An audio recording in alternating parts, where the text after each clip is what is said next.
The state of gamifying my health.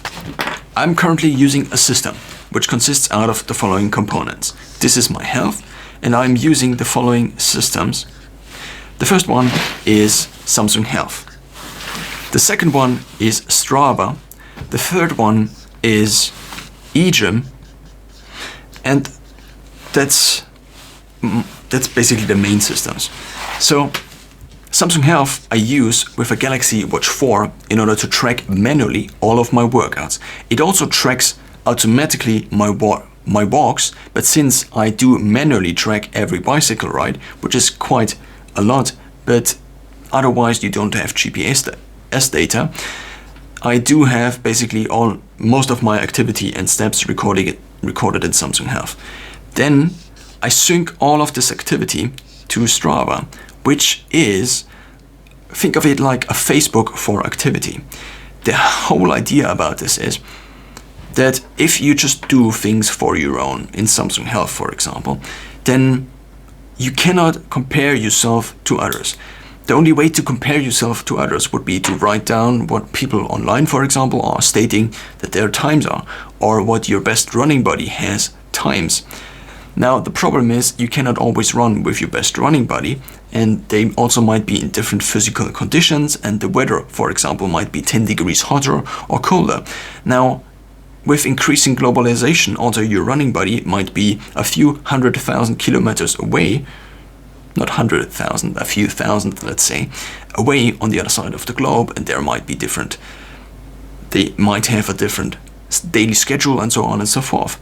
So a system like Strava allows you now to standardize the comparison. So this could mean, for example, let's say you have a given route. Then Strava, so basically all the people now on here manually track their activities with either Garmin Health or Apple Health or Samsung Health. Now, Garmin Health is usually called Garmin Connect and Apple Health is called Apple Health. There are also other companies that manufacture these tracking devices like Polar and so on and so forth. It doesn't matter. What matters is that it is able to sync to Strava. So now within Strava you can connect with your friends. This is the first option. The second option would be to display all the things publicly. But since you do often record GPS data and maybe you also record pictures, if you, for example, just release this information publicly online, then people might be able to find you. Now, if you are a person that has a controversial opinion, for example, or a controversial stance, then this might just increase the likelihood of you potentially getting murdered. Because people just can very easily access basically the different routes. Let's say you have the same route every single Tuesday when you run, or every single Thursday or Friday or Wednesday. Then people might just wait for you at this specific point, since you also give them, basically, people often start from where they are living. Now, if you have a GPS track and it starts here and it ends here, chances are here is the radius where they live. This is the biggest problem of Strava, the data privacy. Now, Strava has different solutions to this problem. The first one would be to increase a circle. So basically to say that you live in this area and you have a circle around this area where you don't display the GPS data. So Strava actually just makes a circle around this and cuts the GPS data out, which is nice. The second solution would be to increase the radius maybe.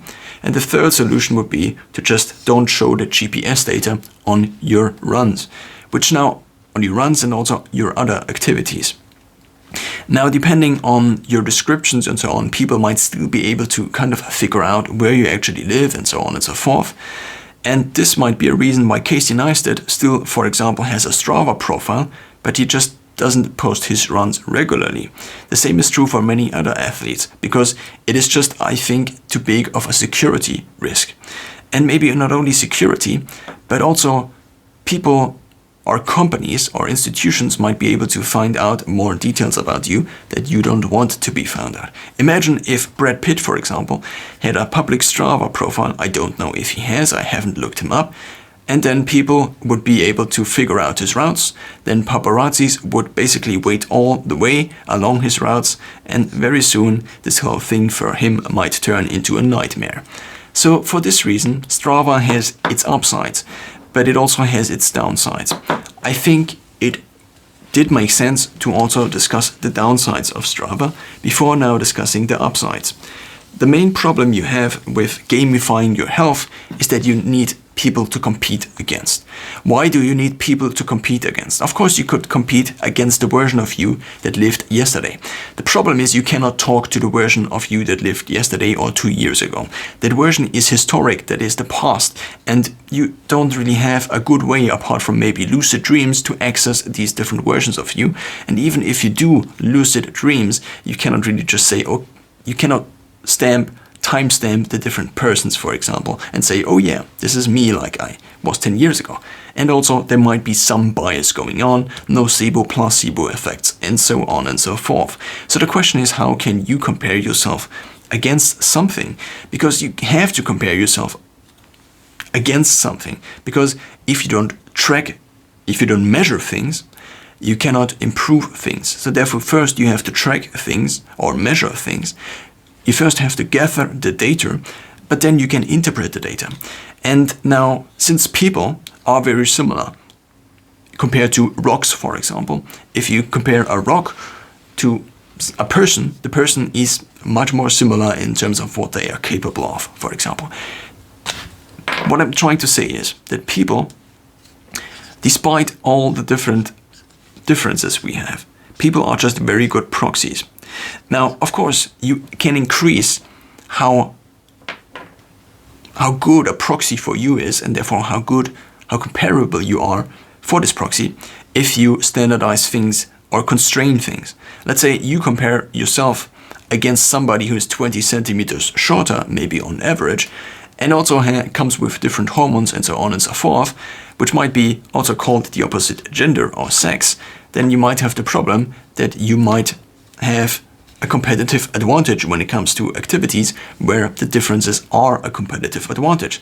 So maybe you wanna basically constrain the gender or the sex, which then makes you already kind of get rid of half of the population, maybe the population with the longer hair, maybe not. And what this does for you is it increases the accuracy or the comparability of your proxy. So now, if you additionally select for other things like people who are maybe in a similar age group, because as mortality increases, health in general goes down, therefore also other factors go down. Often has been stated that upon the age of 25, basically your health begins to decrease.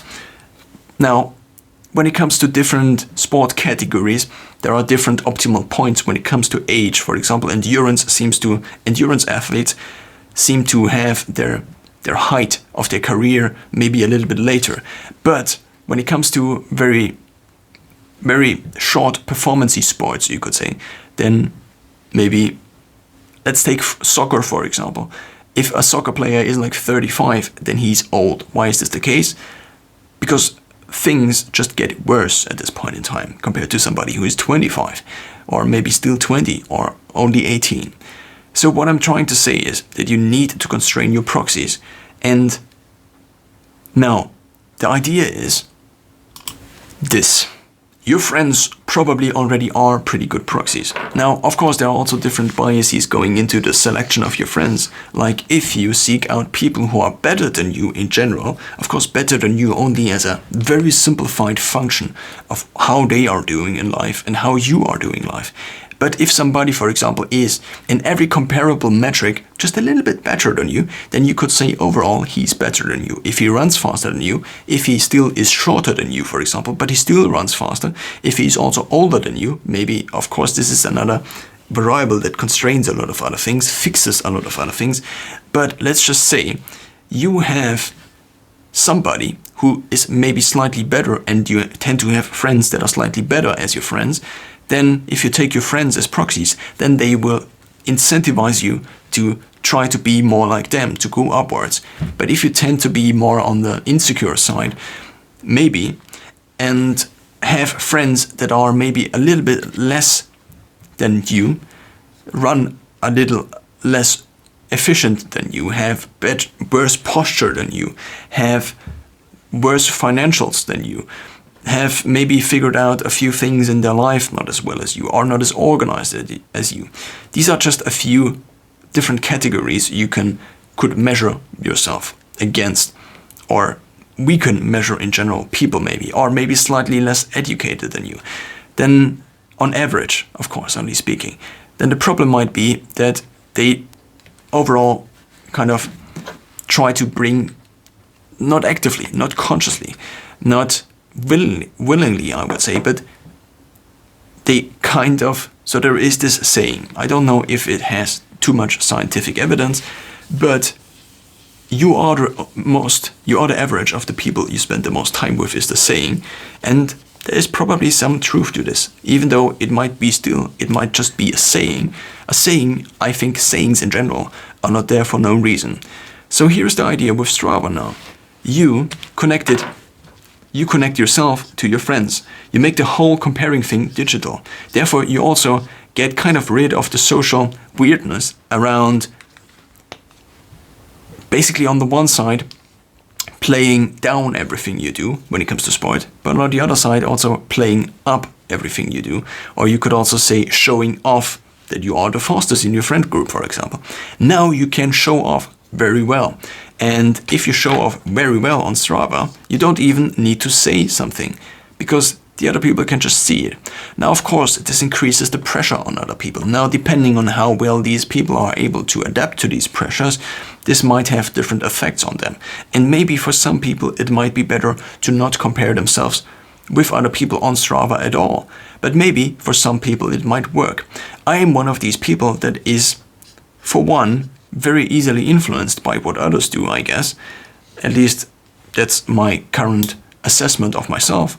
But I'm also one that likes to show off very easily. So if I'm, for example, the second out of 47 people at the gym in terms of the activity, then this actually is something I would like to show off. And therefore, this morning I actually posted this onto social media. Why? Because it gives me satisfaction. And it also incentivizes me in the future to do something like this again, because then I get the dopamine boost of sharing it. Compare this to me not sharing it, then I wouldn't get that much dopamine. Therefore, I would be less likely to maybe do an additional workout or do the actual workout that is planned, maybe not an additional workout.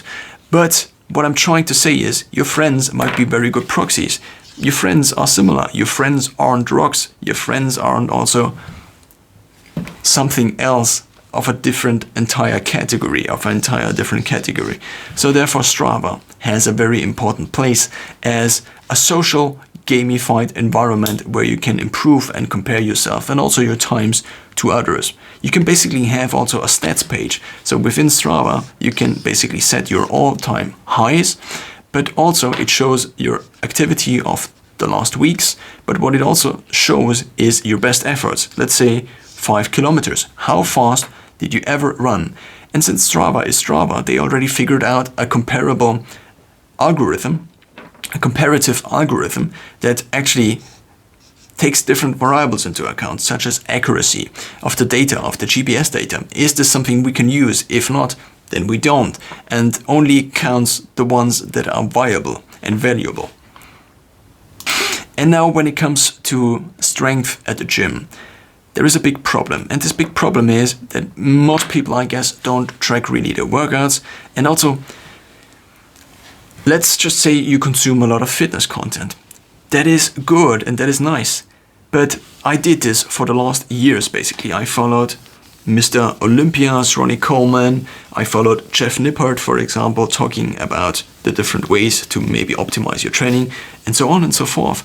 And then you see these people with these things. But then the first problem is that, first of all, you need to remember. Second of all, I mean, Americans, for example, still don't use the metric system, but the imperial one. So you cannot even, maybe the plates of your gym are similar. Maybe they have different bars. So usually the bars are standardized. But then the plates they have on here, sometimes these look bigger, depending on the material they are made out of. Sometimes it is cast iron, maybe, or just iron. Maybe there are some bumper plates that are actually with rubber. So things might look bigger, things might look smaller. So then if David Lade on the internet deadlifts this many pounds, I don't know how many pounds kilograms are. Of course I can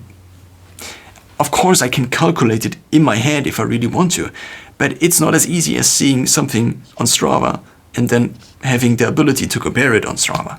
So therefore, it is more difficult to compare yourself against others. Also form, for example. If you just have worse form, you might decrease or increase your performance, for example, or your lifts, therefore, maybe up to 30%, maybe 30% down, maybe 30% up. So what I recently discovered is that my local gym offers an app. And this app is already kind of standardized, and many other gyms might also use it. This app is called EGYM. And what this does is two things. For one, there are 6 different machines at my gym.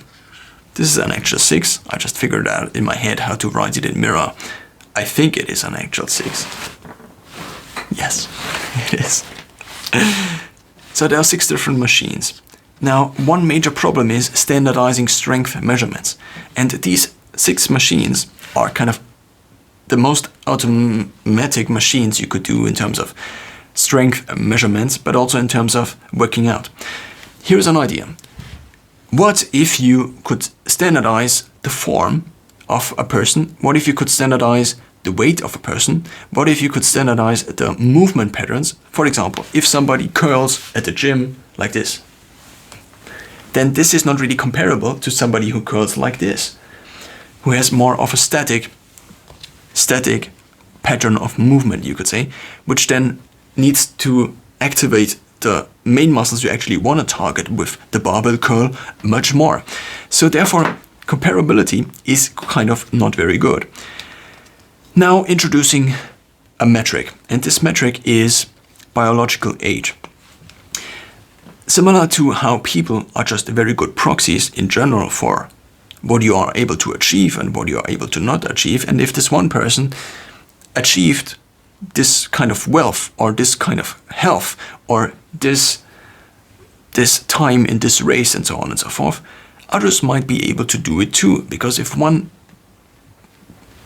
somebody shows that something is possible, then others just know that it is possible. The mental barrier is broken. So therefore, now, when it comes to proxies and when it comes to the gym, it is more complicated. But first, still to biological age. Younger people tend to be healthier. Older people tend to die sooner or later. Now, we often say, as kind of a common saying, that yeah, he was just old as he died, for example. And for a long time I thought, no, he was not just old, he had this disease and this disease and this disease. So that's not really true. But what is true, that over time, if this is time and this is mortality, then as humans begin to age, and I am leaving out the first few years because the mortality in the first few years is actually maybe a little bit deviating from the overall graph because of the fact that many people don't make it till age 5, and also historically, most people just didn't make it till age 5. This is also why the average age in the past historically was so low, because many people just didn't make it to age 5, referencing a video from John Green, one of the Vlog brothers here. So now, mortality looks like this. This is the point where people die, basically. Now, after people don't die, let's say age 100 or age 95, it actually kind of plateaus at a level again, which is weird, but this might be a statistical selection. So basically, at this point in time, if you made it till age 100, 110, 120, I don't know exactly where this is, then all the other people might have already been selected out. Basically, only the people with the best aging genes ever in the whole history of the planet Earth are left, and these people just might not have a problem with increasing mortality. These were basically between all the others all along, but the others need to just form the curve as the average of all the people until these are basically left. So now, since mortality increases, the risk of diseases increases drastically. They fold each other multiple times, you could say. The risk for cancer, for heart disease, for insulin resistance, not as a disease, but there is kind of a bigger issue or a bigger thing that is then incorporating a lot of different syndromes, which is, for example, called metabolic syndrome, and so on and so forth. What I'm trying to say is health and biological, not health, but health and age seem to correlate quite a bit. So now the idea is, what if you replaced chronological age, so CR, chronological, with biological? So not how old your body actually is in terms of time, but how old it is in terms of mortality, basically. And therefore you could reverse your age if you did a lot of healthy things, for example. You might be age 25, let's say, but you might have still the body of a 20-year-old. Someone who might not have, or someone who might be 50, might already have the body of a 75-year-old if he did a lot of unhealthy habits or he just didn't win in the gene lottery. Now, of course, genes play a role. Genes, these are basically the average genes. And not that the average genes are only made by Levi, but there might be different brands, so there might also be different increases and decreases in terms of mortality compared to the average. Now, the nice idea is you compare yourself against the rest of the human population, and then you see how healthy you are. And therefore, if you are age 50, and then you measure different parts of your body, and it comes out you are as healthy as a 25-year-old, then you have the biological age of 25. Now, what this app in the gym told me is that my strength age is 42. My strength age now measured on these 6 machines. One does curls, basically, so for the stomach muscles. One is the back extension. One is the leg extension. One is the leg curl. And the 2 other ones are basically bench press and rowing. And depending on, not depending, but based on these 6 different measurements and also your workouts, it calculates now a biological age.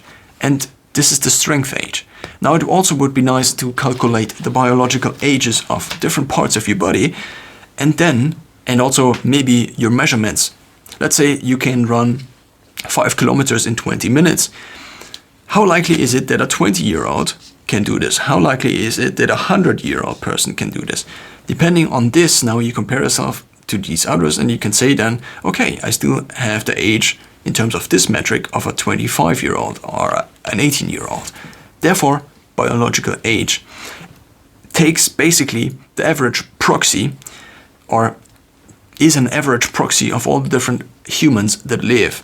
Now, as humans get more healthier, or healthier in general, which they currently don't seem to really do, then now, depending on a lot of factors, this statement could be true or not be true, I actually don't know. But depending on these factors, of course, you're only comparing yourself against the current living population, usually, I would guess, because there is just not that much data about how fast Caesar, for example, could run. Maybe he could run that fast because he just ate Caesar salad all the time. But in short, it gives me a biological age, which again allows me to indirectly compete against peers.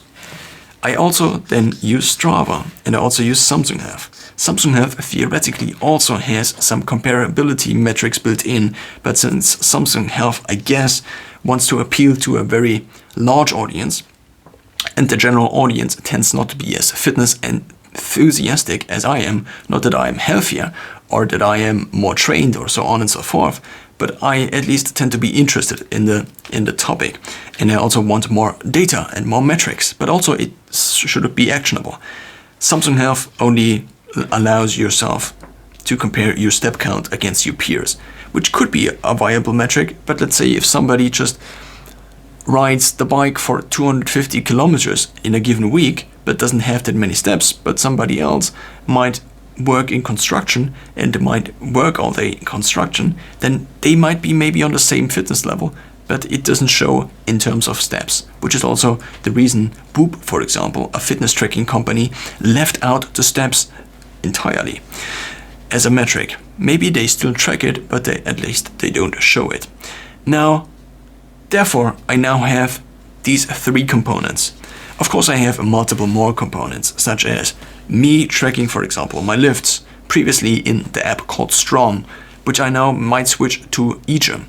But what I also want to mention is that EGYM now not only gives you the strength age, but in older versions at least, they also calculated your cardio age. Strava also does something, not in terms of age, but maybe they do in the future, would be nice. They calculate your overall fitness and compare it to you. I actually looked it up a few days ago, and I can actually show you. This is the progress tab in Strava, and I obviously need to decrease the exposure. And now you can see what I ran in the last week, basically. If I now switch or ride, this is basically all right, and then you can also set goals. So in what time period you want to achieve 250 kilometers of riding the bike, for example. And one of the most interesting aspects of having the subscription is not the training log, not the weekly intensity, but the monthly fitness. This shows you how fit you are. I don't know what metrics this takes into account, but I'm sure there is an explanation. But I don't need to read the explanation in order for me to understand that Strava basically probably figured out something that makes sense, and therefore I can use in order to then compare myself to my version in the last 2 years and realize that my health or my overall cardiovascular fitness is basically at an all-time low since I started tracking. And this is not good. This is basically the point where I worked as a bike courier for 3 months and I rode the bike a lot due to work, you could say. The main reason for this was to actually increase my workout and at the same time, not my workout, but my endurance, and maybe also increase longevity. But what I realized eventually is that due to the exposure of traffic to traffic, the exposure to traffic and also 2 or 3 very close, not accidents, but close to accidents, I eventually realized that the risk of riding on a bike in a big city just is not really worth the potential upside of increasing your cardiovascular fitness and also just what you are able to do in your free time, more or less. But it is not entirely free time. But in total, I would say 2 reasons drove me out of riding basically as a bike courier, which is that the overall cost is just not worth it. The net benefit is just not there because the amount you earn also, there are a lot of other variables, such as you have to use sometimes your own phone, and then this decreases in value because your battery drains all the time, therefore your battery over time becomes less efficient, and so on and so forth. Now, back to Strava. Strava now has these few functionalities which are nice. Samsung Health doesn't have something like this, doesn't have an overall trend. What Samsung Health does is very nice. It also allows you to track with the Galaxy Watch, for example, it allows you also to track your ECG, maybe over time also. And they are moving in a good direction, but they just want to keep it simple.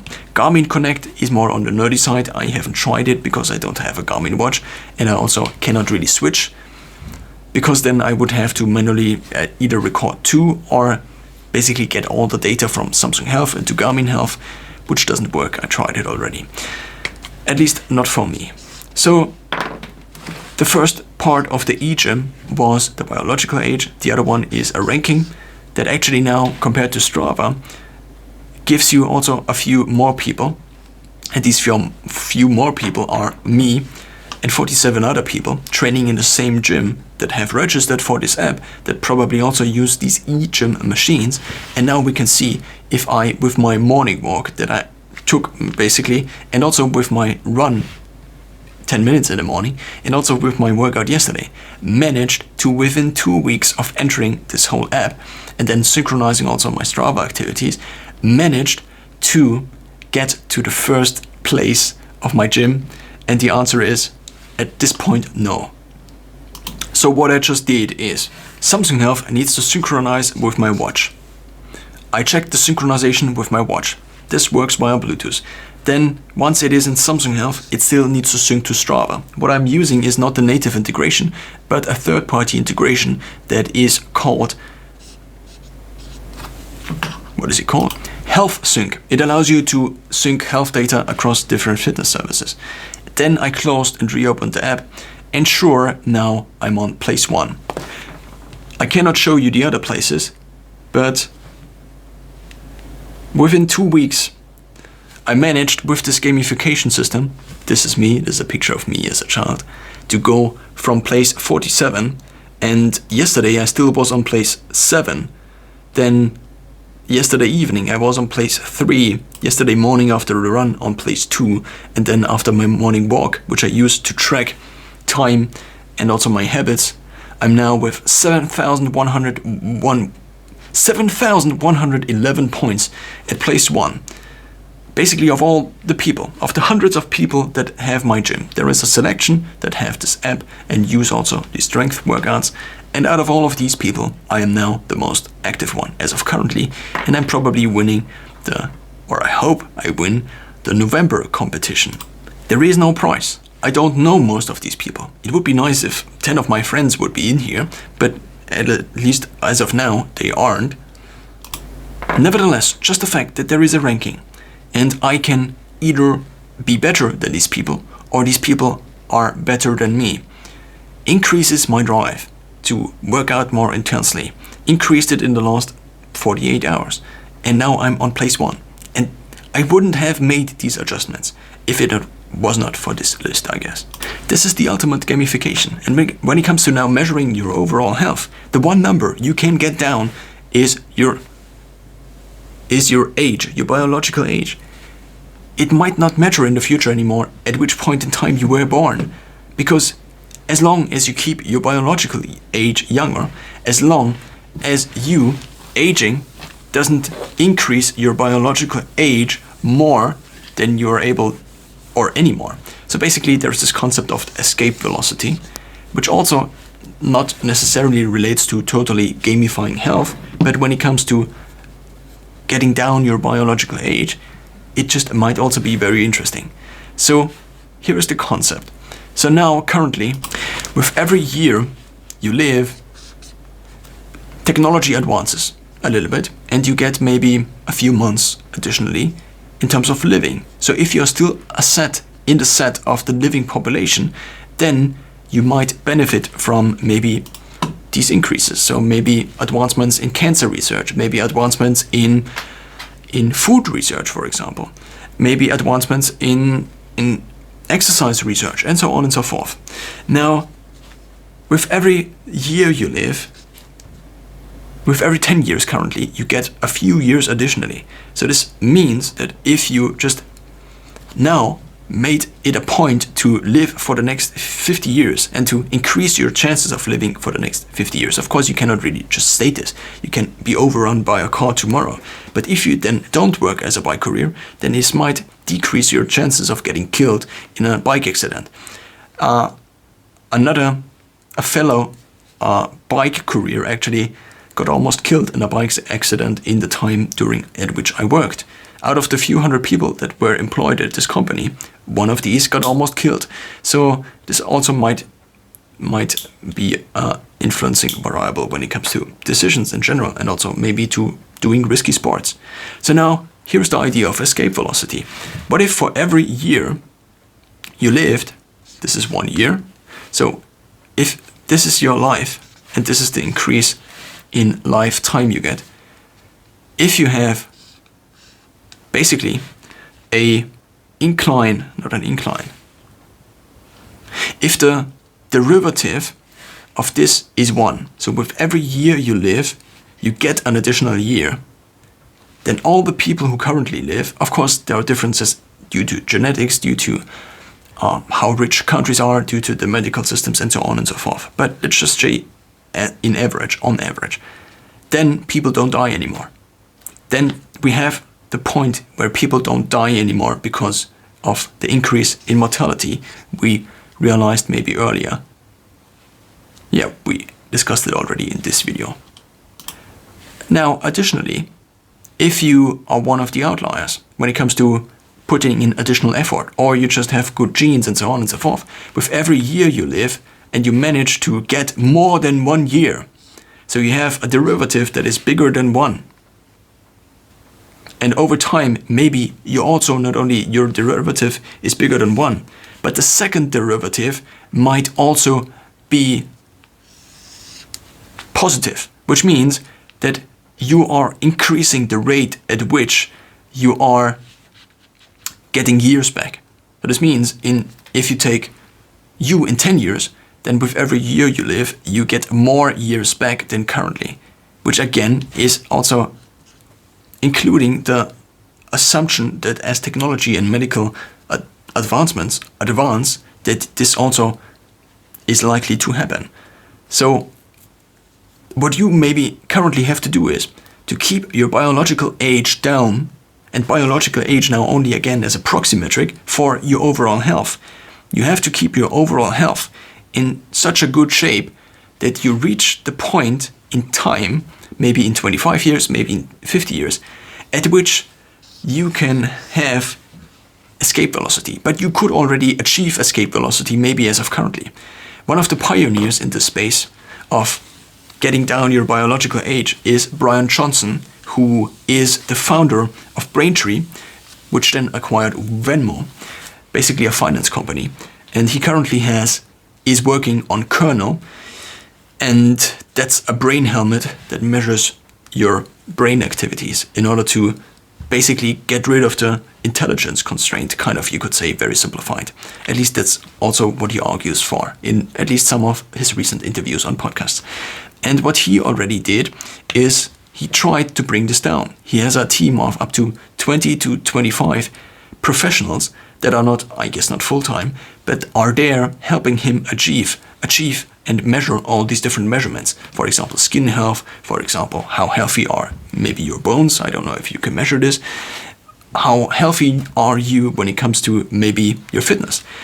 What the general population can learn from this, I guess, is not what the general population can learn, but what the general population can copy from a project that costs up to 1 million a year is, first of all, by making this template. Brian Johnson basically makes this template accessible to people like me, who then can maybe, I wouldn't have discovered this app in the gym maybe if I wouldn't have seen this interview. So it increases the likelihood that more people engage with this. And if somebody makes a moonshot project like this, which of course is not maybe comparable to an actual moonshot project, but it is a very nice project, I guess. It's called Project Blueprint. You can check it out on Brian Johnson and Blueprint. Just search for these two terms, Brian with a Y. And then people like me can copy at least a few things, like I now can calculate my biological age based on the strength age of EGYM. Now I also have a metabolic age of my scale. I additionally have maybe an age that is based on my heart rate, on my max heart rate. So you take 220, which is a common formula, and you deduct your age, and this is your usual max heart rate. Now, if you have the max heart rate of a person that is 10 years younger than you, so basically a max heart rate that is 10 points higher in this formula, then you could also assume that you, at least in this metric, are comparable to someone who is 10 years younger. You could say your biological heart rate max age is 10 years younger. And then you take the average, maybe you weigh the different components differently. So let's say heart health is more important than, I don't know, skin health, for example. And then you arrive at a biological age that then gives you a certain number again.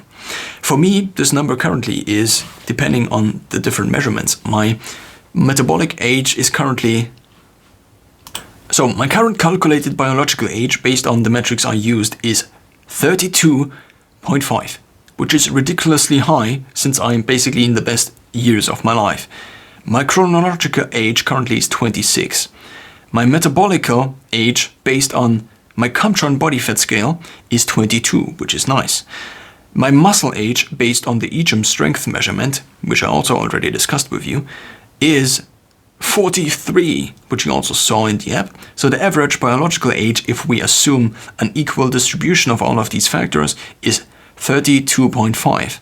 And what I not invented, but I just came up with it. I don't want to be credited for this, maybe. Maybe I do want to be credited with this in the future, is the CARBA ratio.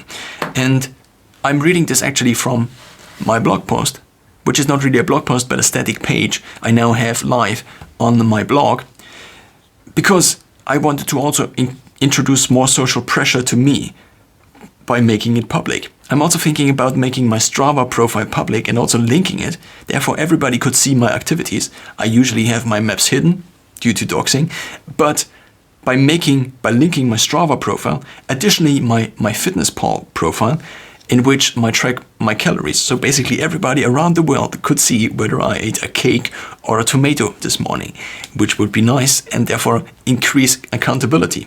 Every video I record, this person could then also see what I ate this morning. It sounds ridiculous, but I think it is a useful tool. And as I am still failing and my biological age is 32.5, even though I, for the last years, basically tried to work out and run and ride bikes, run on the bike, ride on the bike, the result is ridiculous, which means that my efforts were not rewarded. So the CARBA ratio is now. I figured, what if you want to have a ratio at which you can see very easily? Because let's think about something. We often have a 100% ratio, basically. It's not a ratio, but it's just the number 1 divided by something else or divided by something that is more than 1 or less than 1. Why does 1 work so well? Because it standardizes everything to 1.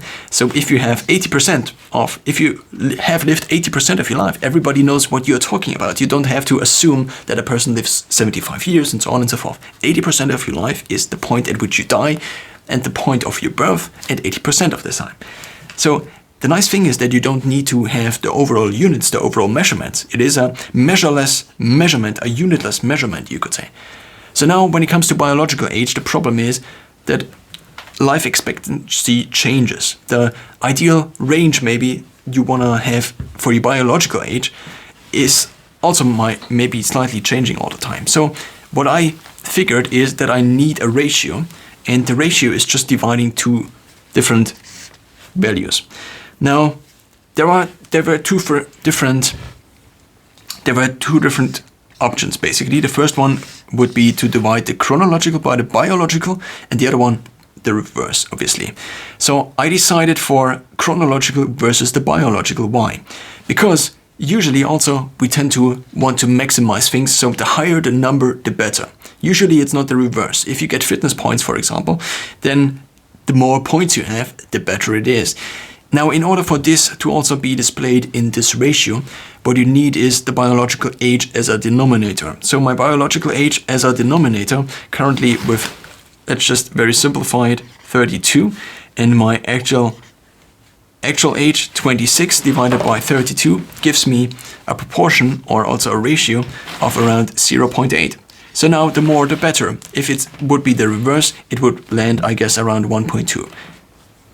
If it would be 1.2 and I then would decrease my biological age, the problem would be that the number would sink. So therefore, I now have two different aspects to this. The first one is the standardization to 1.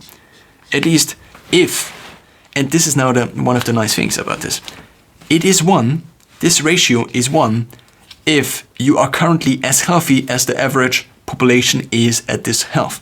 So if your biological age and your chronological age are exactly identical, then you are as healthy as somebody as of your age, the average. So you basically have the average mortality and the average health at this point in time. So 1 is the thing you're trying to aim at. Now, if you exceed 1, this means you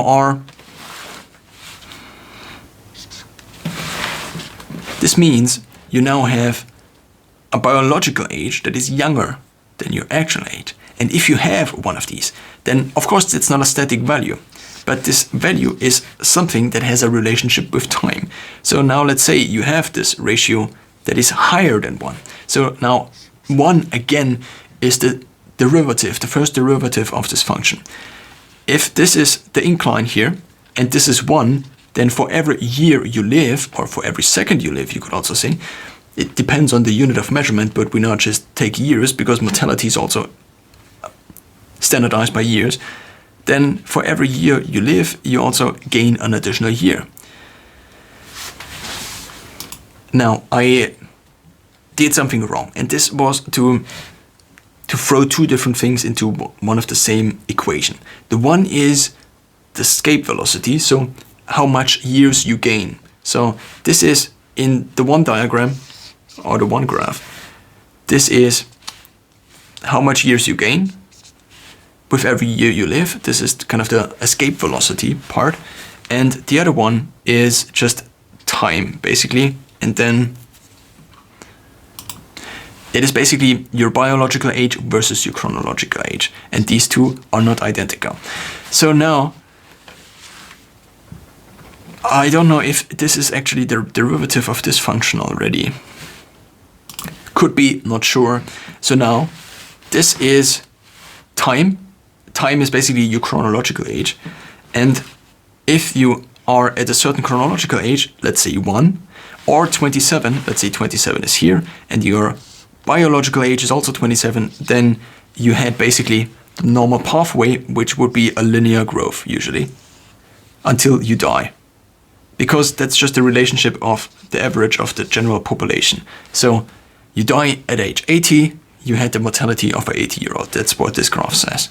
So now if you change this graph, and then of course it also again displays in this graph. So what you actually want to do when it comes to this linear curve, you want to be better than the average. So if this again is your chronological age and this is your biological age, then of course you want to move away from the chronological to the biological, which should be younger at any point in time, or lower actually. So you want to move away from the biological age because the biological age should be minimized. Therefore, at any given point in time, if the biological age is less than the other one, it's not 1 anymore. Of course, only if you take the average derivative, basically, and it's not 1 anymore, but you actually can reduce it up to this point, for example. So if you are 25 and your skin health is at age 12.5, then at age 25 you would have this point. So therefore you could argue that your curve then is either, if we again assume this is a linear function like this, or maybe it also has another function. If it has another function that is not linear, then there is a different thing going on, which then the second derivative, positive or negative, could explain. So we would either have an incline in the derivative or a decline in the derivative, which in mathematical terms is called the curvature, how much something curves. An increase of the first derivative. So now, if you have a ratio, and this ratio over time gets better, so let's say 2 points, you in 10 years from now, if you do things in the next 10 years that decrease your mortality, then you, in the graph I just showed you, in the normal graph where everybody just lives linearly compared to the other people, chronological here, biological here, then if you do things that are better than the average, then your graph goes down. Now, if your graph goes down, how does this reflect in these values? It does reflect in these values in a way. Let's just say it's 25 divided by 25. Then at here, you're basically a perfect 1.0. You could also say you're 100% identical to the average to average mortality, to the average health compared to all the other people. But now if in the next 10 years you do something, and then your CABA ratio actually goes up. And it now goes up because we intended it to go up in order to increase in value and therefore also to have the association. Bigger is better, higher is better. Then we again take your chronological age in 10 years time, which is now 35, but you still are as young as a 25-year-old when it comes to your health. So therefore your biological age is 25. then what the carbar ratio actually gives us is 1.4. So now let's assume, what is 1.4? 1.4 is also not really a static value. It is only a static value at this point in time, but points in time are infinitely small, so therefore they don't really exist. So therefore it is more, over time, it is an average, or also not an average again, but it actually then is a derivative. And what, again, a derivative is nothing else than the second function. I think it actually is the first derivative of this normal aging function of chronological versus biological. So now, if we have the function of how much younger you get with every additional year, and we assume now an escape velocity of 1. So this here would mean that this graph would, I do think that's either the first or the second derivative. I'm not so sure, and also my mathematical skills are just bad. If a person over time increases either their efforts or just in general medical advancements, then over time they would have a function that would go down, but it would go down like this basically. So it would be curved like this, because the biological age begins to flatten out if this person again increases their efforts. So it would deviate. It is not only lower, but it also would be curved negatively. Which now, in terms of this function, independent from what the relationship between these two functions actually is, means that if you currently have, with every year, an increase of life basically, of 0, then you are here. If with every year you have an increase of 1, you are here. If with every year you live, you have an increase of 2 years, then you are here. But since this is now also 2 years, it doesn't really matter. So it's the same, basically the same. The problem is, if you have 2 years here, then it also scales the other thing up. Of course, if you have 1 year, that results in you getting an additional 1 year, then of course for 2 years you also get an additional 2-year extension. What I'm trying to say is a carbar ratio of bigger than 1 over time. So if you can keep this carbar ratio of bigger than 1, then this means you are getting healthier. If it is 1, this means you are basically as healthy as you are compared to the average of the population. If your carbar ratio is below 100% or 1, then you are worse than the average population. If you have a carbar ratio of 1.4 or 1.5, but over time you then don't increase the carbar ratio, I think you have to increase the carbar ratio, because otherwise this whole thing doesn't work out. Yeah, because escape velocity is a rate. It's the rate at which you improve.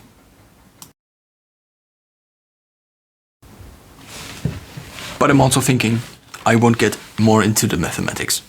Maybe I should rethink the carbar ratio. But at least I now showed you in I don't know how long the different parts of the gamification of the current state of how I game.